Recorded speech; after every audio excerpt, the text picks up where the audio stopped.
Welcome to Fabulously Flawed, where the perfectly imperfect come to shine. Marni, along with her sensational sidekick Taylor, are the mother-daughter duo that puts the fun in dysfunction.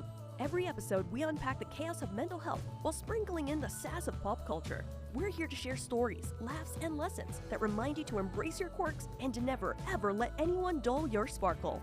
So join us as we celebrate the beauty of being fabulously flawed. Let's get real, let's get raw, and let's get ready to add a little extra shimmer to your day.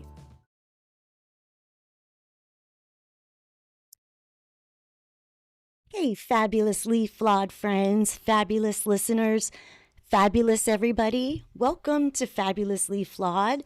I am your host, Marni, and welcome to my Monday Marnivational good morning, I guess you could say, if you're just listening to this in the morning. Oh my goodness. So I was having a panic attack right before I recorded this. So this is kind of in real time. I am just coming off of it. So if I'm sounding out of breath, I just had a little bit of a crazy situation here. But I did my deep breathing, I did my grounding, and so here I am. And I just wanted to talk about anxiety on this episode. I've done a couple episodes called Anxiety with Taylor, but there are so many of us walking around with symptoms or feelings that can be alleviated once you address it and know where it's possibly coming from. I say all the time, mental health is physical health. The things that we think become physical in our body. Something stressing us out, we get a stomach ache, we start to sweat. And I'm going to talk about some of these symptoms and what we can do. If you notice, hello, I'm sorry, I'm filming myself and I just looked at something I was doing and got distracted. If you notice your memory going a little bit. Now, these little symptoms I'm going to say can be kind of across the board. I mean, I had no idea, and it still freaks me out when I think I was going through perimenopause and menopause because I'm still healing my inner child. So it never occurred to me that I was going through menopause during the worst time of my life when I broke down. I left my family. I isolated. I had suicidal ideation. It was terrible. All of these unknown and the lack of awareness I had, I didn't know it was from anxiety, the depression, and from also, let's throw on some menopause just to make it even more like over the top. I mean, I did not know how to regulate my emotions. My life lived with so much trauma that my body goes into this fight or flight mode where I stay ready for attack. So if somebody says something like, what? Or well, that was a kind of a nice what, but it's usually much more angry, or the perceived thoughts I have. Somebody didn't call me back and I'm like, okay, you know what? Screw them. They're an asshole. When then later they'll call back and say, hey, I was busy in a meeting, and then I feel like a complete idiot. So, but some of these symptoms you might be feeling, and more often than not. So I always say awareness is the key to any kind of recovery, whatever you have. If you have depression, being aware of where the symptoms are coming from. If you have ADHD and you finally realize, like I did, wow, no wonder I get dopamine from this and do this. Once you're aware, doesn't change anything, but you're able to live and figure out what works and what doesn't work for you. So I was a poster child for anxiety and depression before anybody even spoke about it. So I lived my life in this constant state of, crazy all over the place. But my memory, like sometimes I'm like, okay, what was I saying? Like I usually am very good at my words, and losing my train of thought was happening a lot more than the norm. And the avoiding things I used to love to do or things you love to do. For me, it was stop going to my dance class. Nothing made me happier, still doesn't, than dancing. My Zumba was just Oh my gosh, if I went out of town, I needed to look up the closest Zumba class. I was in Vail and I went through a snowstorm to get to a hotel a few blocks away to Zumba. Yes, that's part of my over the top, not knowing how to have anything in moderation. I either will do something or full out not do it. And once I stopped dancing, I knew that was the start of my depression. And it's just things you loved that you don't love doing anymore is something you should look into. A lot of headaches. Oh my gosh, I would all of a sudden be like, okay, stop, my head is throbbing, and I didn't realize I was on sensory overload and everything else, but not knowing it was sensory overload attributed to my headaches, not knowing why I was so freaked out, and now I don't put myself in situations where there will be sensory overload. My insomnia, that to me, when I was alone, breaking down, living in my own apartment, just so depressed, I would be up all night long, not having any sleep rituals, just up at night crying, scrolling. I don't know what I was doing. It was just a big doom of sadness I was living in. So for me, my sleep is so important because when I'm up at night, it reminds me, and that's my trigger of when I used to be depressed. So prioritizing my sleep has become so important to my healing, to my routine, but it's also a trigger when I can't sleep of when I used to be depressed. And nobody should have to live staying up at night, not feeling you're worthy, not feeling anybody wants you, not thinking you should be on this earth. It's just a very, very dark, lonely place that I would not wish on my worst enemy, the procrastination. Oh my God. I used to procrastinate and then I went pro. Get it? No, okay, that was pretty bad. Procrastination. It is one of my hardest things that I try.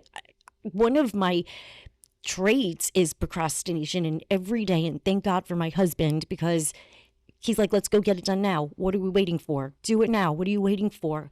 So like with this episode, I wanted to do it now, coming off of a panic attack. But I am like, okay, if I don't do it now, I will never get it done. So I'm in my mode. But when I would procrastinate things that takes 2 seconds, across the street is a post office, yet the packages are sitting here in the garage just waiting to go back to where it came from. Why I cannot take it back, I don't know.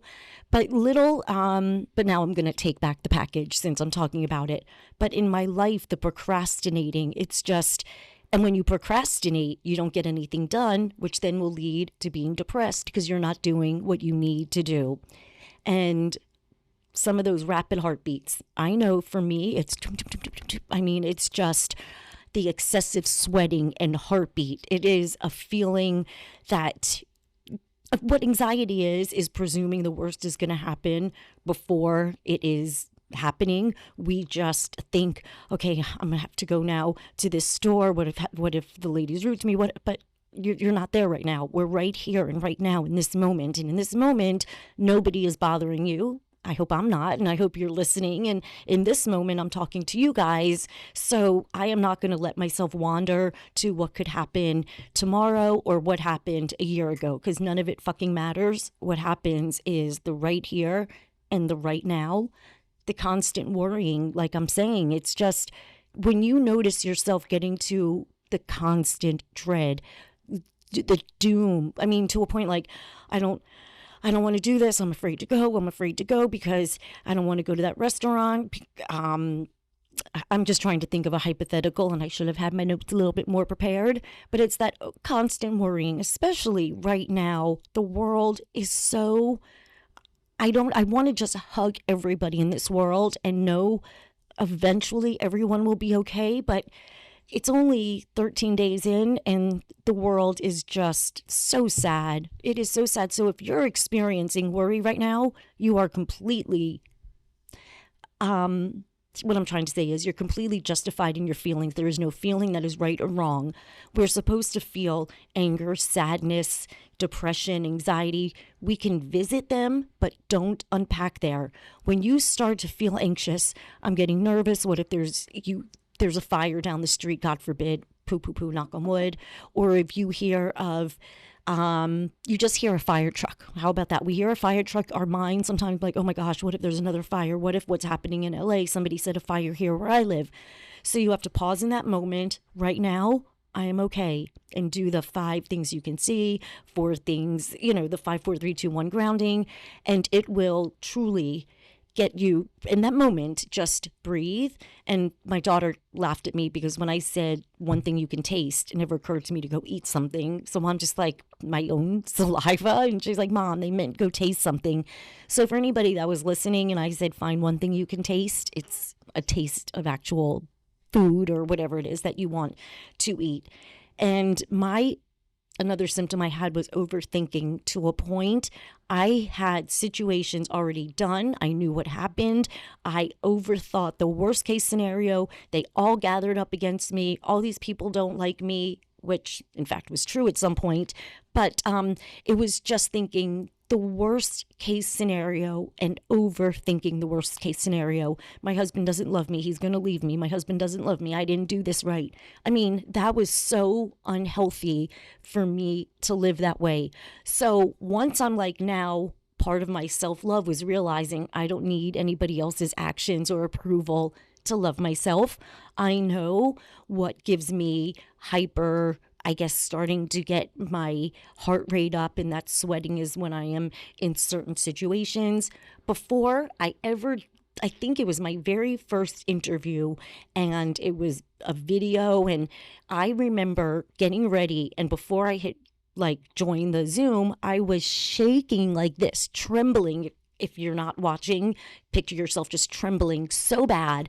And because I realized after the fact, after I've been healing and understood my symptoms, the stepping into the unknown. I didn't know who was going to ask me questions. I had never done this before. Now it's a piece of cake. I can talk to anybody, anytime.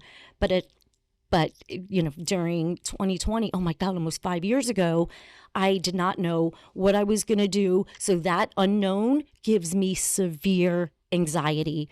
So now I'm just stepping into something I don't know. I'm like, worst case scenario, everything works out. If it doesn't, progress is better than perfection. There is no such thing as perfection. If it works, it works. If it doesn't, it doesn't. All I could do is give it my best.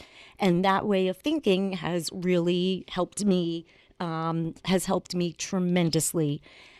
So guys, this was just my mini Marni Motivational Monday episode. Tomorrow will be Taylor and I, and we have a lot to discuss, a lot of this doom and gloom in the world and trying to find any kind of positivity and silver lining.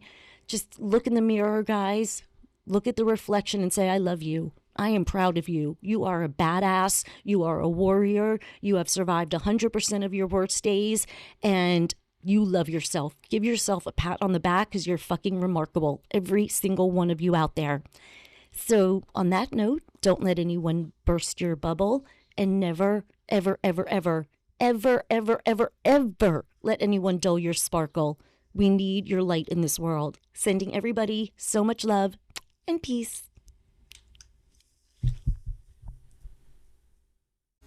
Thank you for tuning in to Fabulously Flawed. Remember, every Tuesday and Thursday, it's your time to join Marni and Taylor, the mother-daughter duo that's redefining family time with a twist, putting the fun in dysfunction, one episode at a time. Craving more? Visit us at fabulouslyflawed.com. And don't miss out on the feel-good vibes with our exclusive merch at fabulouslyflawed.net. That's with 2 Ds on Etsy. Keep your sparkles shining and spread that fabulous energy.